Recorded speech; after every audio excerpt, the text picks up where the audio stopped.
Hello there, Kangaroo Bros, and welcome back to RooWatch, the series where I sacrifice my sanity to talk about the worst horror movies out there. Last time, we talked about Asylum's masterpiece, Three-Headed Shark Attack, and if I had to sum up the experience in one clip, it would be this. A three-headed shark? What you been smoking, kid? To figure out what to watch next, I contacted NASA so they would create a really complicated scientific choosing device for me.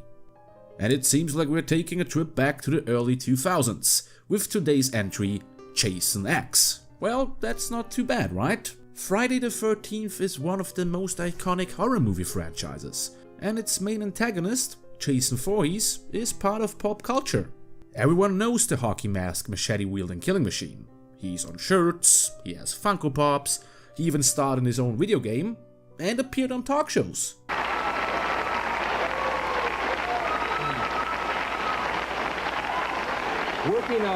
Working on the streets of New York, did you get a lot of people come up to you, ask for your autograph and stuff like that? Ever think about doing a musical?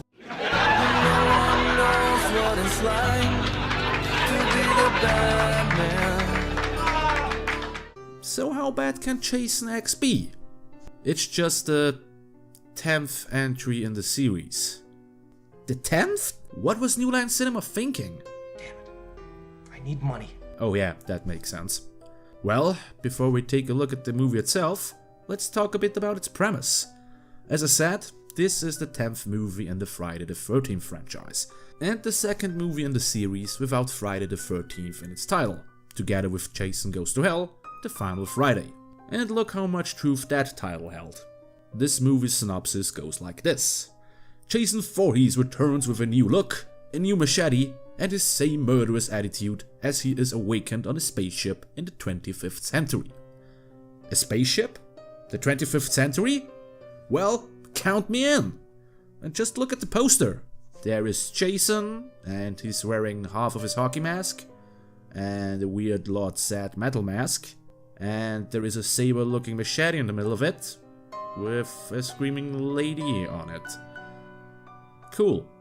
But before we really start, I have to get one more thing out of the way. I may be a little biased on this one, because it was the first Friday the 13th movie I saw, and I loved it back then.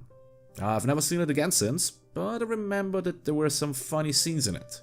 I also remember some good gore effects, and that the quality itself wasn't that good. But maybe that was due to the fact that I watched it together with a friend who recorded it right off TV on a VHS tape. Okay, that's all. Let's do this. We start things off with a really good looking opening credit. It's the year 2010 and Jason somehow got captured and is now being experimented on by the US military. Now I know what you may think. I've seen Jason Goes to Hell and he got dragged to hell at the end of it. How is he back now? Well, here's your answer. Jason X takes place after the later released Freddy vs. Jason. So yeah, that's how they captured him. Let's continue with introducing our female lead, the government scientist Rowan LaFontaine, played by Lexa Doig. You may know her from a role as the android Andromeda in the TV show of the same name. Anyhow, while Rowan wants to put Jason into cryostasis, a group of military dudes have other plans. His unique ability to regenerate lost and damaged tissue, I mean, it cries out for more research. I don't want him frozen, Rowan. I want him soft. Nice. Let's see how that works out.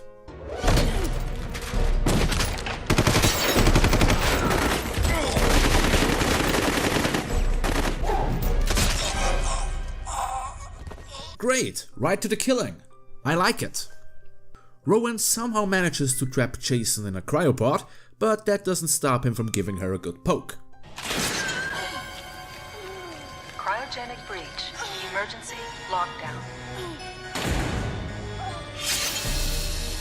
Oh God, no!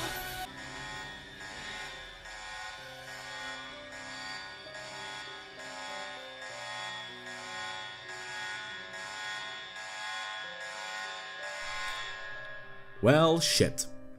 Some time passes and we are now introduced to a group of students led by their professor Dr. Lowe as they stumble upon the research facility. Oh, and we are in the future now, of course. We know that because they're not only wearing futuristic clothes, but they also have such futuristic names as Azrael, Janessa, and Brandon. They find the popsicles, and we see that even being frozen doesn't stop Jason's bloodlust.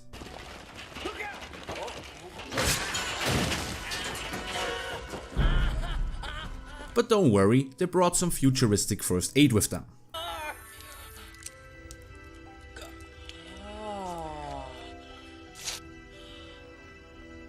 Oh, you're so pretty. The little research group brings Jason and Rowan back to their ship, the Grendel, and we're introduced to the ship's crew and security personnel. So what she look like? She's cute. Yeah. And single.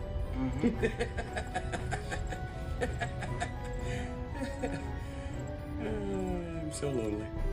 There are even some interesting characters in this movie, like Tunaron and his self-built android KM-14, played by Lisa Ryder, who's also been part of the Andromeda cast.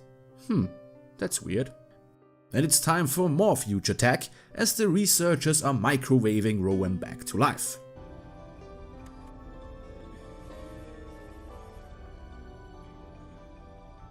Easy, easy. The plot quickly advances as we learn that Professor Lowe has some financial troubles and is told that the corpse he found holds some value. Jason Voorhees. He killed nearly 200 people and simply disappeared without a trace. But to the right buyer, he could be worth a fortune. We also learn that he's kind of a douche, as he's boinking his students for better grades. And that's not the only awkward sex scene in the movie.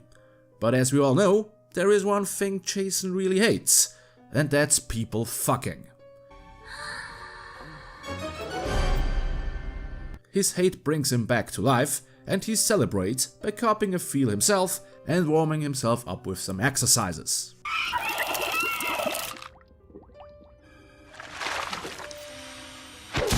First blood. Humiliation. The viewer and Rowan are told that it's the year 2455, together with some bad news. Professor, where do you want this? Lab 2, I think. Sure. Oh, whoa, where did you get that? From your friend, the big guy with the hockey mask. You brought him on board? He's in the next lab. We're quite safe. Safe? Our scans reveal him to be very dead. He is an unstoppable killing machine. He's not dead. Believe me, he's definitely dead. Show me.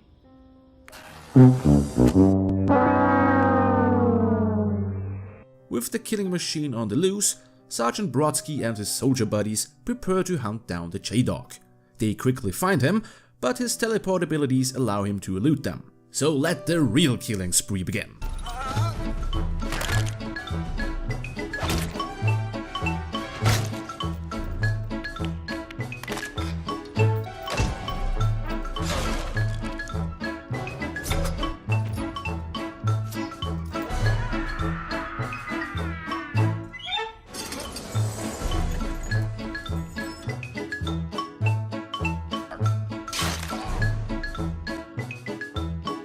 Jason also kills the ship's captain, causing it to crash into and destroying a space station, really racking up his kill count. The remaining survivors think that they are safe, but come on, it's Jason. Surprise, motherfucker! They come up with the genius plan of using the exploration shuttle to escape, but decide to split up first. Of course they have to split up. Jason needs some easy prey, and this guy needs some alone time to boink his android. The group manages to start the shuttle, but this hysterical bitch wants to take off alone.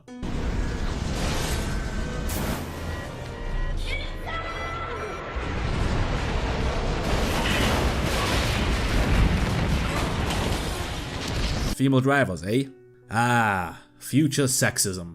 My favorite kind of sexism. It's looking really bad, as Jason is coming to take out the remaining survivors. But don't despair! An upgraded KM shows up to save the day.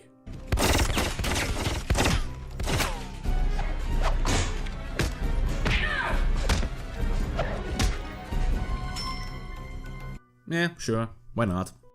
Together with his still alive Brodsky, she is able to take out the masked menace. NANI?! So that's it. Movie's over, right? Nope, there are still 23 minutes of movie left. That means more trouble is coming. The collision must have compromised the hull. She's bleeding out. Why can't we just go over here? It's no good. The pontoon goes, it'll take the bridge with it. Not if we disconnect these walkways. You can't just disconnect them. We could blow it up. Oh, it's just a hull. And they already have a plan. And here I was, thinking that Jason would come back somehow.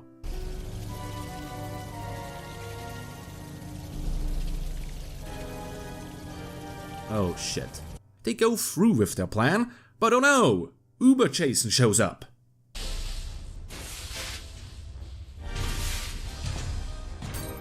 No, not that kind of Uber Jason. Impossible! He's dead! And even the kick-ass Saxbot has trouble now. They even blow him up and into space, but he's still not done with them. Oh, this sucks on so many levels!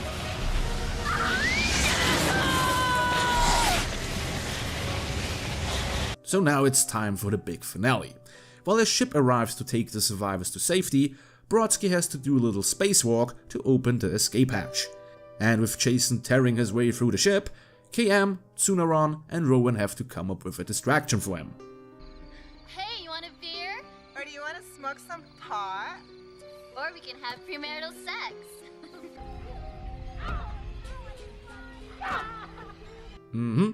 That worked out great. They barely make it off the ship, and Brodsky sacrifices himself to enable their escape.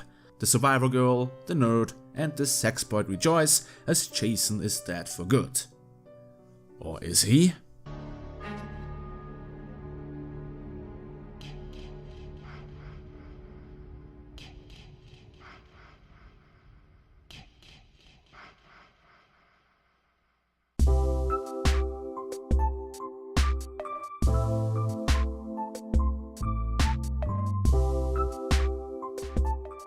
I loved this movie back then, and I have to be honest, I still do so, even after rewatching it for this review.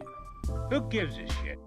But to be fair, this isn't because it's so scary, it really isn't, but because the movie doesn't take itself too serious. Being the 10th entry in the franchise, it's more than obvious that this movie was only made to cash in on that sweet Jason money. Damn it. I need money. The movie's story is just like all the others in the franchise. Jason comes back to life somehow and is let loose on a group of helpless victims. This time it's just in the future and in space. There is nothing to further Jason's backstory or motivation, just him killing people. Not that that is a bad thing. At least he isn't some body-snatching dick monster this time around. The movie definitely has production value. The sets look good and the effects are well done for its time too. Especially Jason's makeup and the gore look great. Even Kane Hodder's costume for Jason looks great. They even remembered the signature cut on his hockey mask. The acting isn't half bad either, and it seems like the people working on it had a lot of fun. Especially Peter Mensa. It's gonna take more than a poke in the ribs to put down this old dog. Yeah, that ought to do it. But why does he seem so familiar? It's blasphemy! This is madness! Oh, right.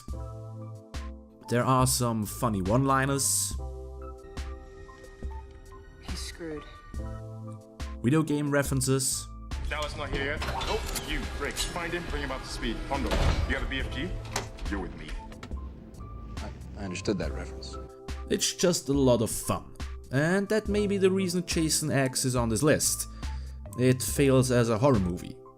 It's not really scary, and there is no real suspense. We all know that Jason is going to kill a lot of people in a gory way, and a small group of survivors is going to defeat him at the end. You can either set this in space, on Earth, or in a Taco Bell. You just know what's going to happen. You can easily fix that problem by not calling Jason X a horror movie, but a self-aware, fun sci-fi action movie. And that was Jason X. One down, 36 more to go. Let's see what's up next.